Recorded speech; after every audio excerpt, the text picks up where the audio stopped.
భారత్ నుంచి ప్రతి ఏడాది వేలాది సంఖ్యలో మిలియనీర్లు ఇతర దేశాలకు వలస వెళ్తున్నారు.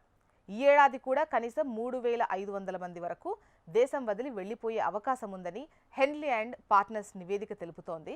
వారిలో ఎక్కువ మంది యూఏఈని తమ గమ్యస్థానంగా ఎంచుకుంటున్నారు అంటోంది. గతేడాది 4,000 కంటే ఎక్కువ మంది సంపన్నులు భారత్ను వీడగా ప్రపంచంలో అత్యంత వేగంగా అభివృద్ధి చెందుతున్న ఆర్థిక వ్యవస్థగా ఉన్న భారత్ ఈ సంపన్నుల వలసల విషయంలో యూకే, చైనా తర్వాత ప్రపంచవ్యాప్తంగా 3వ స్థానంలో ఉంది. కొన్ని దేశాల్లో ఆర్థికంగా గణనీయమైన మార్పులు జరుగుతున్నాయి. చాలా దేశాలు ఉద్యోగాల సృష్టి, ప్రతిభ కోసం మాత్రమే కాకుండా కొత్తగా సంపదను పెంచే ఎక్కువ సంఖ్యలో సంపన్నులను కలిగి ఉండాలనే దానికోసం పోటీ పడుతున్నాయని నివేదిక చెబుతోంది.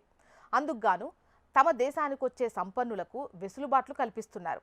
సుమారు $63 బిలియన్ పెట్టుబడులతో యూఏఈ సంస్కరణల ద్వారా ప్రపంచ సంపన్నులకు కేంద్రంగా ఎదుగుతోంది.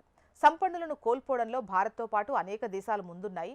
2025లో కనీసం 1,42,000 మంది మిలియనీర్లు సొంత దేశం వదిలి మరో దేశానికి తరలి వెళ్లే అవకాశం ఉందని నివేదిక చెబుతోంది.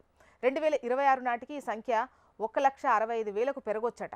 మరోవైపు ఈ సంవత్సరం రికార్డు స్థాయిలో 9,800 మంది మిలియనీర్లు యూఏఈకి వెళ్లే సంకేతాలు కనిపిస్తుండటంతో ప్రపంచంలోని అతిపెద్ద సంపన్నులను ఆకర్షించే దేశంగా యూఏఈ అగ్రస్థానంలో ఉంది. గతేడాది వివిధ దేశాల నుంచి యూఏఈకి 6,700 మంది సంపన్నులు వెళ్లారు.